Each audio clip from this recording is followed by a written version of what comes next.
It's Monday. It's morning. And it's Macabre. Welcome back to another episode of Monday Morning Macabre. I'm glad we have the word macabre in our title, because when we get solicited by people and they say macabre or macabre, I go, you're not a real one. What are you, some kind of fancy guy? You don't even know the gosh darn word. So that's what I got. I like it, Darce. I like what you're bringing to the table. Thank you. I got a high energy this week. High energy. Kenergy. Ooh. Poggers scones. Remember Barbenheimer? You say something about the Goblinheimer? That would be cool too, but I said Barbenheimer. Barben. Yeah. What if we were like 4 months? Like everything we referenced was like 3 or 4 months ago. That'd be cool. Just living slightly in the past. Just slightly Just a tinge in the past. Got a bid for a house got accepted. Heck yeah, Darce is buying up all the land. I've been busy mostly this for week oil purposes. Being like, how do you get your Title V again? Me and my son JW are looking to buy this oil. Trying to drink your milkshake? Only real ones will so that's get pretty, that. That's pretty cool. Yes. Scones, what have you done this week, baby? Me? Yeah, you. Got mice. Lots of mice. Work sucks. You like adopted them, or they're like in your house? Wait. Did I leave roses by the stairs? Dude, it's surprises let me know you cared, Dars. Charge. Oh man, what a very niche, unknown song we're referencing. Yeah, we're indie kids. Pretty cool. Yeah. You probably haven't heard of this band. I have not. Why does work suck, Scones? Because they're just all up on me when I want to just be podcasting. They're like, do this, do that. And I'm like, but baby, I gotta get them clicks, daddy-o. We gotta get the ears, baby. And you know how Slingin' Dingers has repeatedly cut money out of our paychecks every year. It's the opposite of a raise. Yeah, they call it a raise, and I'm like, this number is smaller, and they're like, that's how it works, baby. They claim they got to keep us hungry. Yeah, we are famished. Trying to get that boom. Gotta get that. So yeah, if you want to throw on the Patreon, so we never have sponsors because Patreon. So if you want to make us not so hungry. Yeah, even the week after Thanksgiving, we're just starving. We're starving. Did you make any? Speaking of week after Thanksgiving, you make Black Friday or Cyber Monday purchases, Scones? I did not. Let's get into consumerism real quick. Let's get into it. No, I did not. I need to get on my Christmas shopping because just got a lot of people to shop for. I feel like Black Friday is not like what it was. No, definitely. When I was in high school. Remember when it was like a thing and it was like actually exciting? Dude, people die. The people trampled and maimed and killed and clawed their way to get a TV for $100. That's just a crabs every day. Yeah, we lived crab lives for one morning a year. We were out there living like crustaceans. Getting picked off by seagulls. It was bizarre, to say the least. Now they're just like taking the prices, ramping them up anyway, and then discounting them for the normal price and saying that's a deal. And I'm not about it. And also, I'll just fucking not buy anything. And thanks to COVID and the internet and Amazon, I don't think it's ever going to go back to... No, nor should it. The violence and bloodthirsty. And also now that I have like adult spending money that I can spend on whoa, tough guy. I want an Xbox, baby. Tough guy only got a little hair shaved off his Slingin' Dingers check. Yeah. Listen, baby.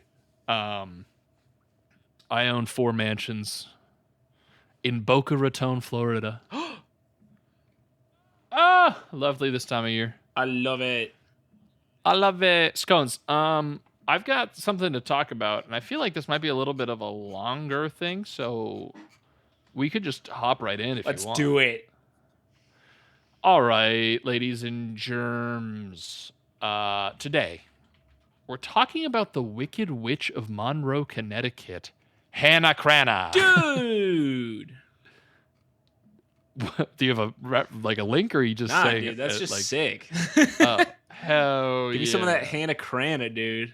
Hannah Cranberry over here, dude.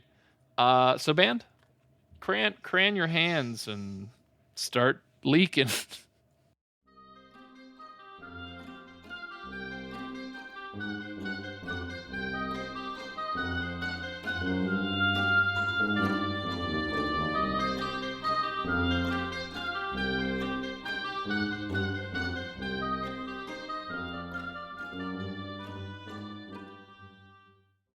Dude, they leaked all over the stage. Oh god, there's so much skeleton juice. Is that? Are we? Is this? I pictured they were like, of anyone, skeletons would be as bone dry as possible. No pun intended. You'd think, but they get all right. So I see them at the buffet, and they're getting all greased up from the chicken buffet. Fingers. The buffet. The Sling and Dingers buffet of just chicken fingers, dude. And they're getting oily hands. Hell yes, brother. And they say it's so they can make the slides work better on their trombones, but I don't believe them.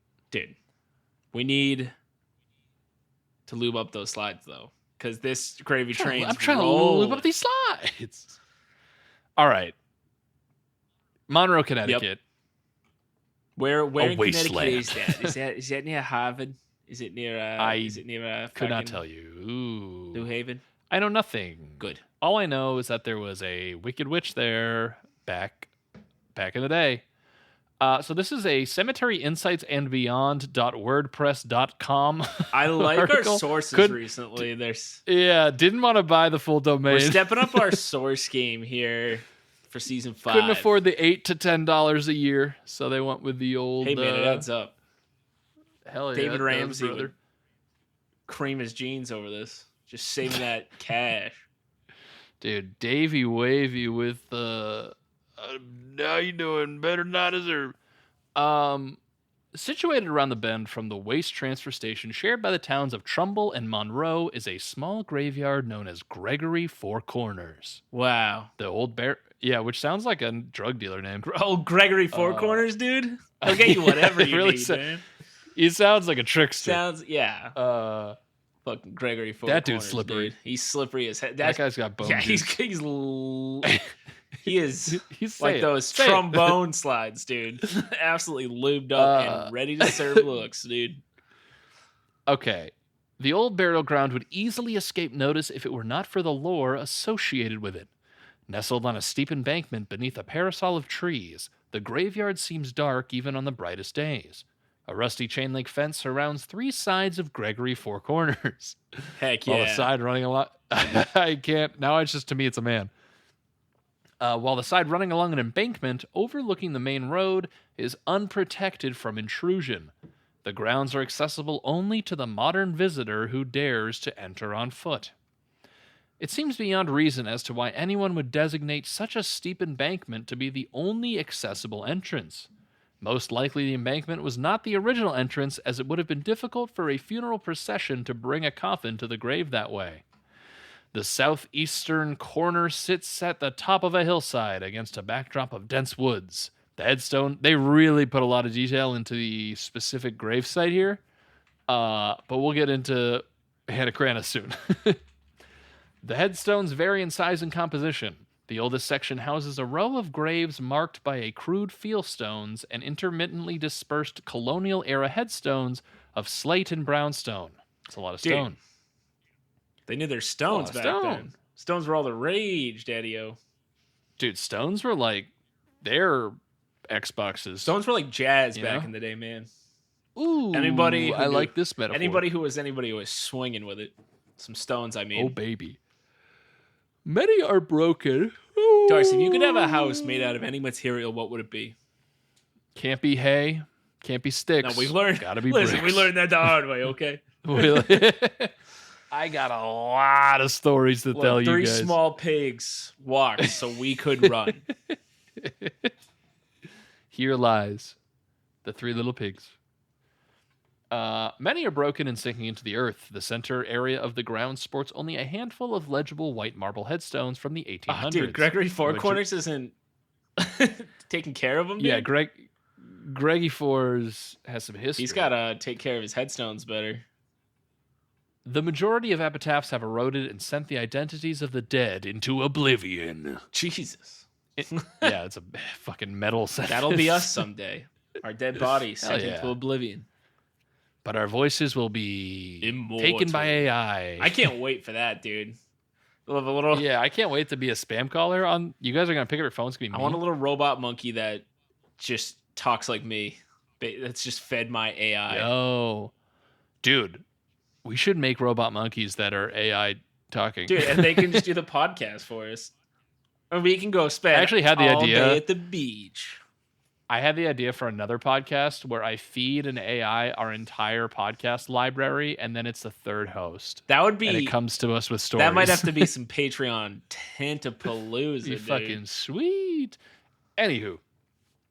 In general, there seems to be nothing extraordinary about this old little New England graveyard. It's so New England, dude. It's so New England. If you haven't been to New England, in fact, there's graveyards everywhere. This is it. There actually are, though. That's not crumbling. even a joke. There are graveyards everywhere. Are we inundated with graveyards? Do you think other places don't have as many? No, they definitely don't have as many. Oh, really? Yeah, because, dude, we've been around since, like, the 1620s. We've been dying forever. And those Puritans love their little tiny graveyards. And so they're just... True. If you walk anywhere in the woods in southeastern Massachusetts, you're going to hit a graveyard eventually. Yeah, Boston's just the undercity, bro. Pretty much.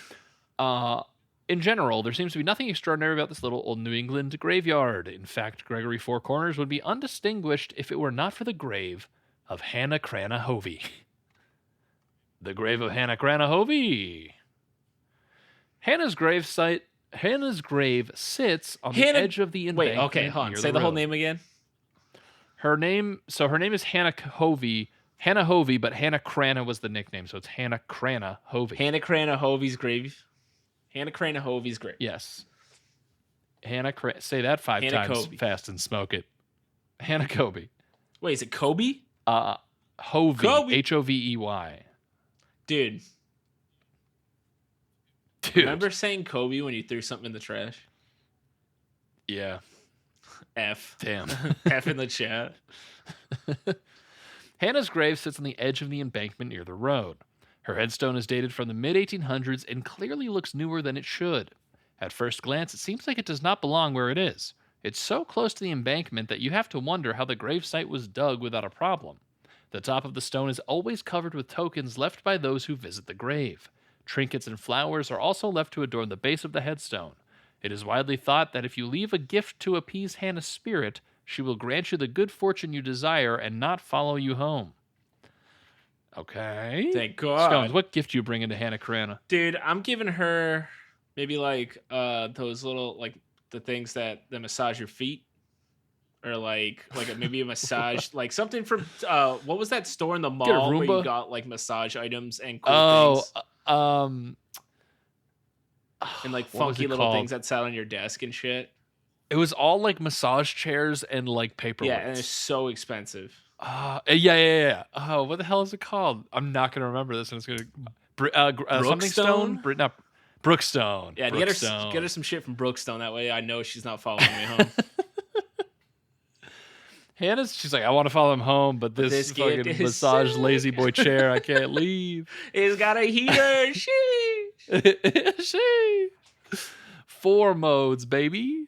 I'd give her that, Hannah's or like a Palm Pilot from Brookstone or something sick. Be sick. Hannah's headstone is modest, unadorned by elaborate willow tree motifs or cherubs that so fashionably expressed grief and mourning during the Victorian era. Her epitaph is equally as modest. The words simply read, Hannah Cranna, wife of Captain Joseph Hovey, 1783 to 1859. Hannah Cranna was married to Joey Hovey?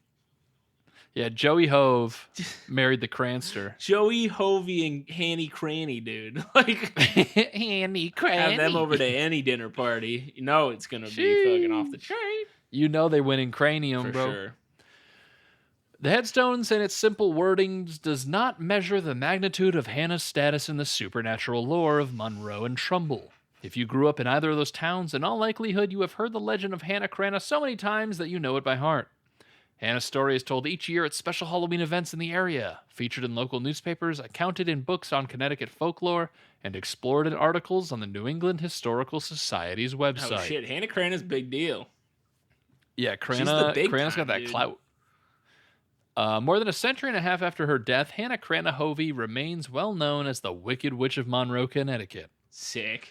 Talk of local lore often includes Hannah's story alongside tales of the Melonheads of Velvet Street. Okay. Which is a Hold sick on, indie band name.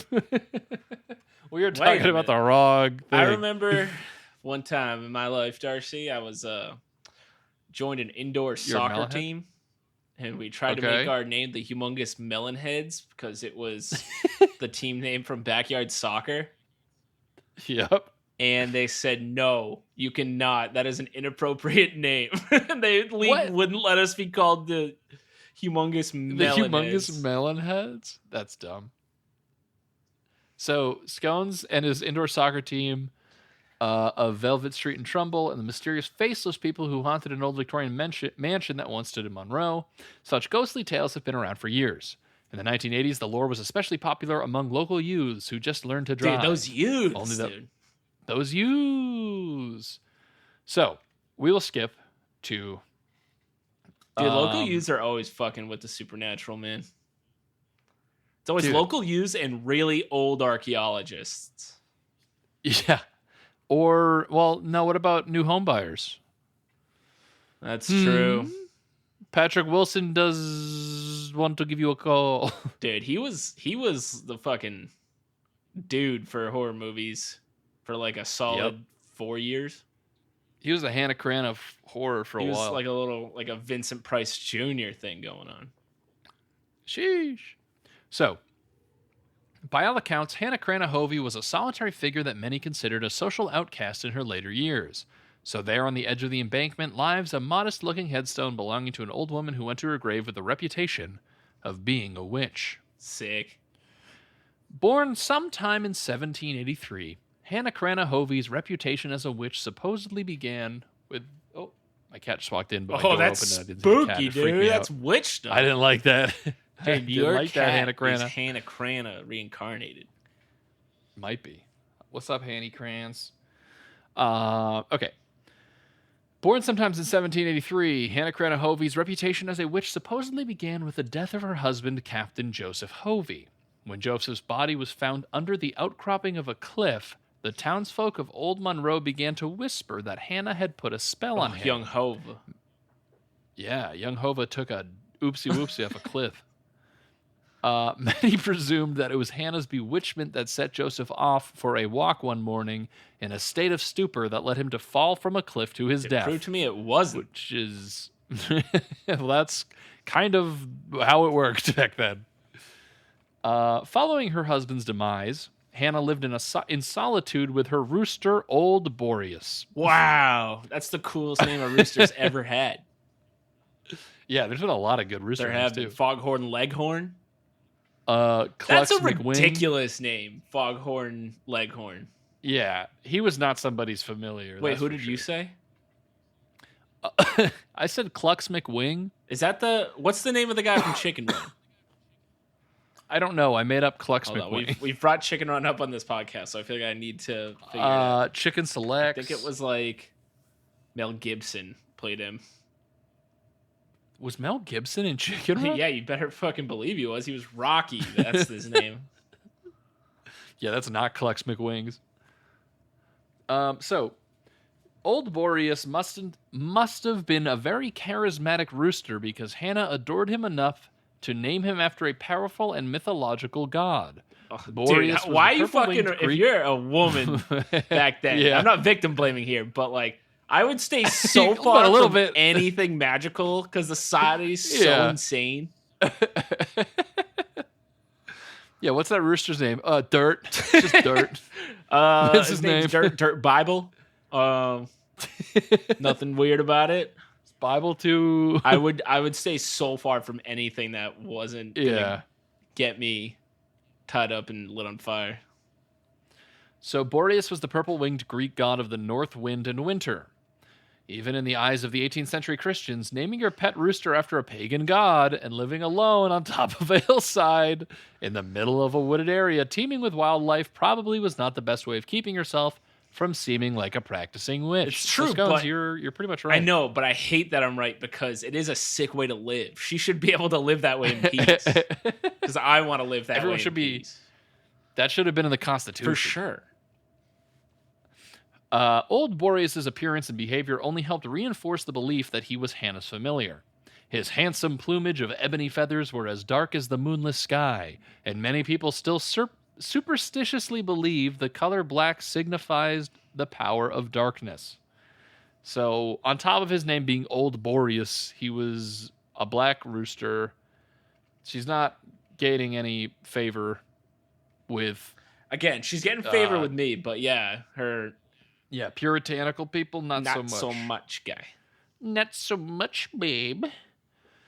The belief that every witch had a familiar is one that dates back centuries before the infamous Salem witch trials. Familiars were thought to be demonic spirits that assumed the shape of an animal in order to serve a witch. As the website Wicked Magic points out, people thought that every witch had a familiar during the New England witch hysteria, and animals who formed a close bond with a human were believed to be a witch's familiar. Yeah, I would just never get animals. Yeah. Imagine putting all the work in. Kids would be like, we want a puppy. Taking care of your dog and training it, and they're like, ooh, that dog's a little too behaved. What's the dog's name? Real quick. Real close to lighting you both on fire.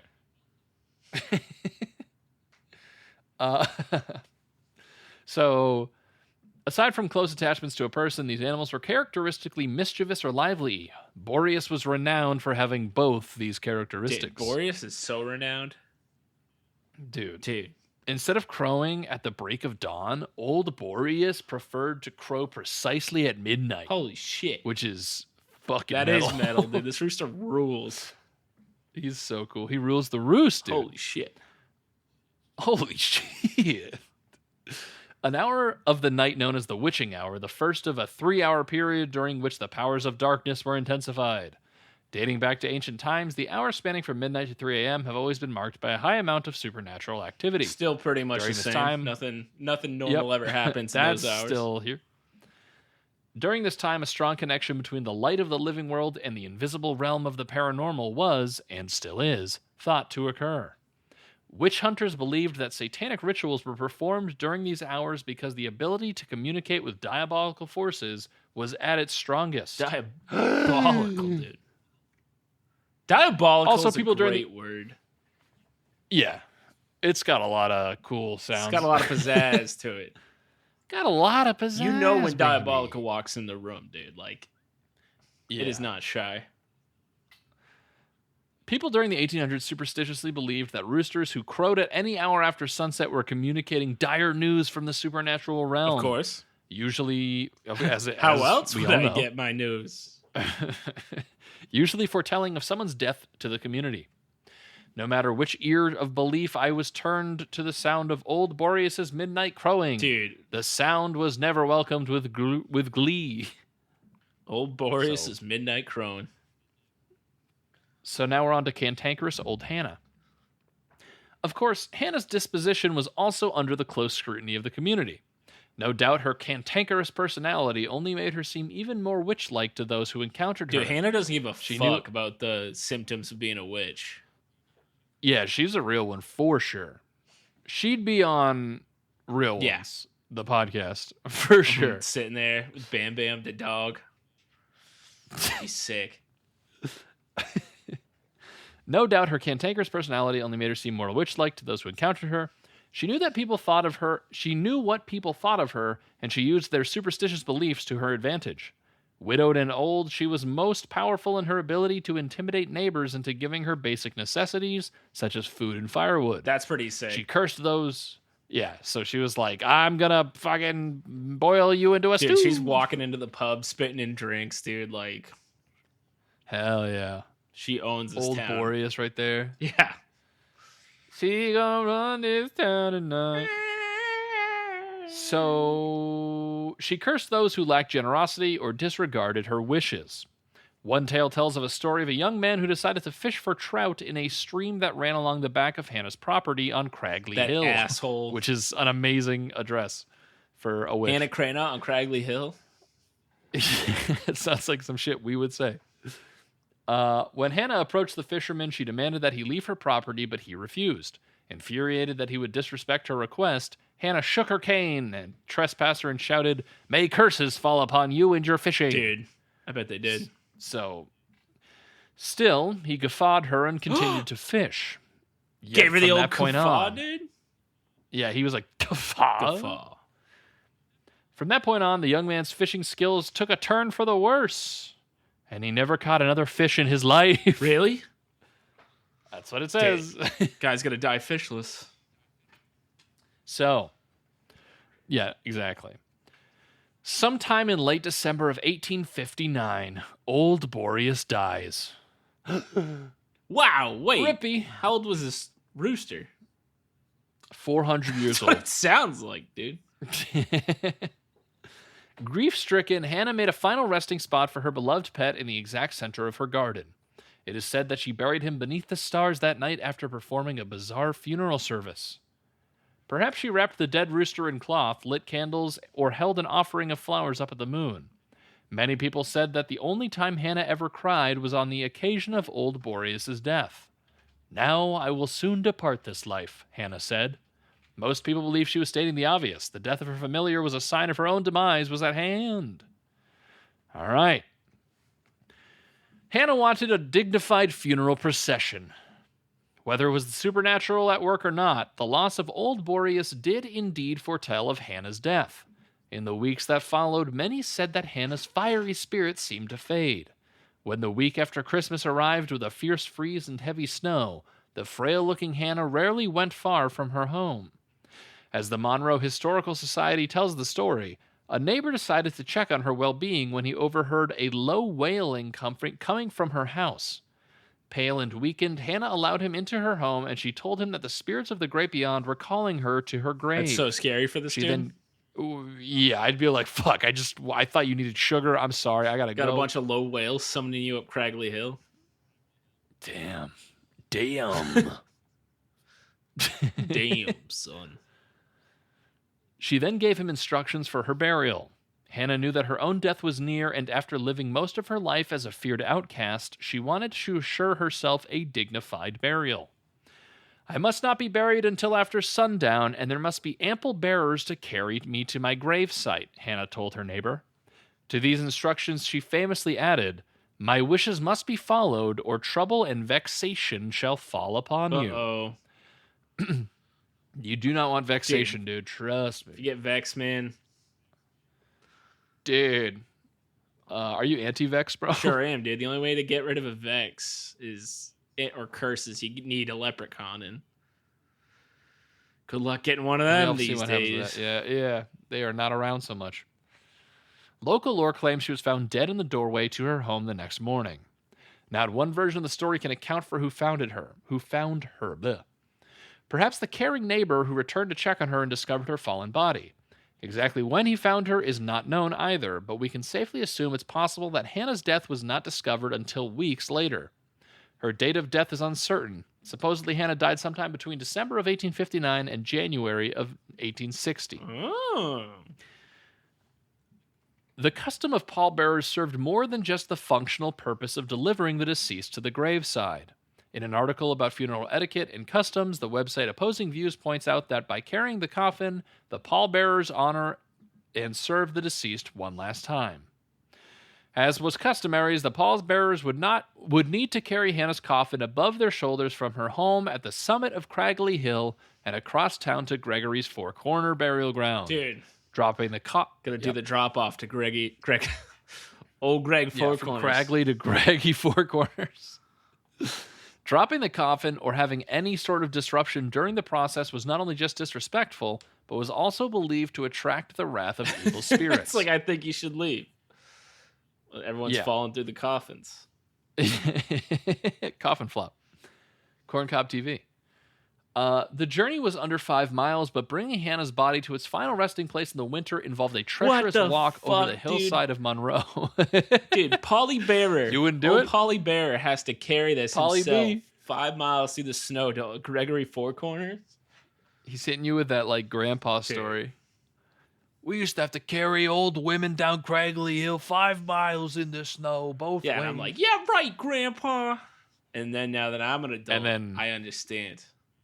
Now you get it. Too. In order to carry her without peril, a sufficient number of pallbearers was essential. Dude, put that By shit all on accounts, a Hannah was dog buried... sled. What are you doing? Yo, get Balto in this bitch. Hannah's funeral procession. By all accounts, Hannah was buried in the winter, and since all versions of her story are in agreement to the weather conditions, it is reasonable to believe it happened then. True, sometimes the dead were stored in a shed or outbuilding if the ground was not thawed. You just had a dead shed? Where, like, Grandma was just chilling for the entire winter? That sounds horrifying. Hey, put old Cranny in the dead shed, dude. Yeah, I don't... Like, what if you're, like, a kid and you had to go out to the shed to get something? That's so horrifying. Yeah, you're like, can you get the shovel from the shed? And you're like, oh, fuck. Oh, shit. The dead shed? Oh, God. So, sometimes the dead were stored in a shed, blah, blah, blah. In some small New England communities, such as Monroe, it was customary to prepare a gravesite before the ground froze should the need for a burial arise during the winter. Stone slabs would be placed over the empty grave until a need arose for it. We can assume that this might be the case with Hannah's gravesite. Being poor and without family, Hannah's funeral procession must have lacked pomp and frills. As was customary, her neighbors probably tended to her body and arranged the burial procession.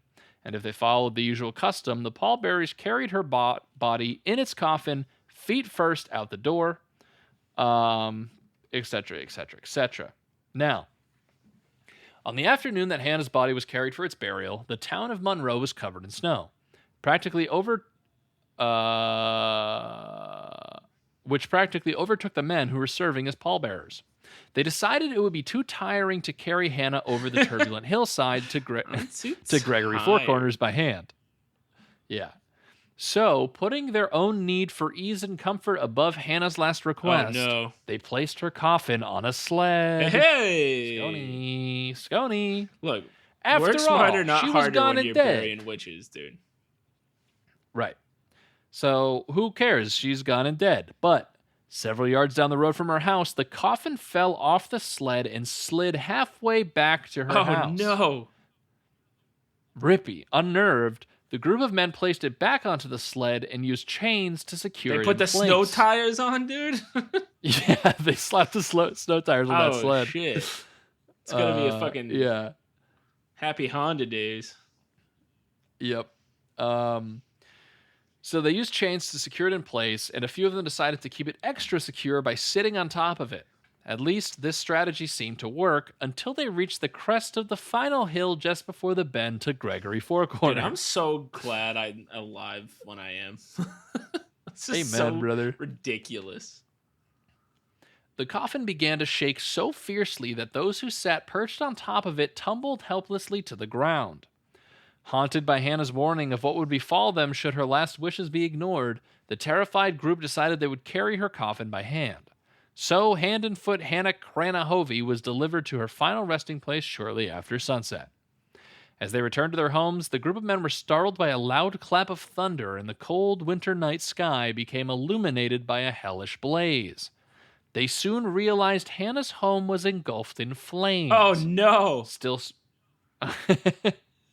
Still spooked by the unexplainable events of her funeral procession, no one was brave enough to venture over and put out the fire. The fire is said to have smoldered for days afterwards. So, they fucked up. What the heck, dude? The legend of Hannah Cranna endures to this day. Locals speak of strange and unexplainable occurrences near her home and in the graveyard where she is buried. Well, maybe everyone shouldn't have juggled her dead body around and burn her house down. Yeah, just walk it, bro. Just walk it, bro. Just walk it, bro. Walk, bro. Driving around the corner of Spring Hill Road towards Gregory Four Corners at any time after midnight will supposedly cause you to lose control of your car, careen up the embankment, and crash into Hannah's headstone. An apparition of a cloaked, gray-haired old woman has been seen not only in the wooded area surrounding the burial ground, but near the house that were built close to where Hannah's home once stood. The ghost often materializes with her hands extended outwards as if she was begging. Oh man, or doing the Macarena. That's a good point. In at least one incident, she appeared one night during a full moon at the window of an old farmhouse and asked the young girl sleeping in the room if she could spare any pies for her. Put on the Macarena. Do you got Spotify, kid? I got a new one for you. I got a new dance for y'all. Superstitions were rampant during Hannah's lifetime, and they still are today. Many Monroe residents believe that if you visit the gravesite of Hannah, you must leave some token at her headstone or you will face ill fortune. Sometimes cemeteries house more than graves. Certain ones, like Gregory's Four Corners, held the doorways to realms where logic can be twisted beyond human comprehension. Perhaps through those doorways, Hannah's restless spirit sometimes enters the world of the living and beckons for a token of respect. I get no respect. This is what the ghost is saying. Yeah, so Hannah Cranna, supposedly a witch, Bobana. said, yo, carry me. And then they didn't. And then she's like, all right, let me just blow my fucking house Yeah, and then up. a bunch of guys did like a Three Stooges routine with her body. And then, blew her house up. So, all in all, don't be a witch, dude. Honestly, just life after your rooster dies, there isn't much left to live for. If you've got a rooster and it dies, that's game over. Yeah, you're probably gonna end up like this. I don't know how to say it any other way. I don't know how farmers are out here living. Dude, they're out here fucking changing our clocks on us, making it dark all the time. Yeah, they're like, if we keep moving the hours back, our roosters we will can live be longer. farmers forever. Immortality. Damn farmers. So yeah, if you're in Connecticut and you've heard about Hanny Cransberry and the and Greggy Old Four Corners, Dude, let us know. If you've bought like a bag of weed from Gregory Four Corners, let me know.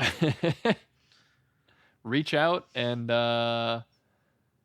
you can hit us up on Twitter, MMAcabre.